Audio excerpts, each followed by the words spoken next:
तो आप बादलों का दृश्य देख रहे हो। ये जोधपुर के कूड़ी बख्तासनी वेक विहार क्षेत्र से देख रहे हो, जहाँ पे घने बादल छाए हुए हैं।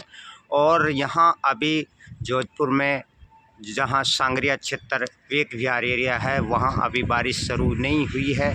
अब देखते हैं ये बादल जैसे जैसे ऊपर चढ़ रहे हैं और यहाँ गरजने की भी आवाज़ धीमे धीमे शुरू हो रही है और ये बादल ऊपर चढ़ रहे हैं। और वेक विहार में जैसे अगर बात की जाए, सांगरिया क्षेत्र में ज़्यादा बारिश इस 15-20 दिन में नहीं हुई है।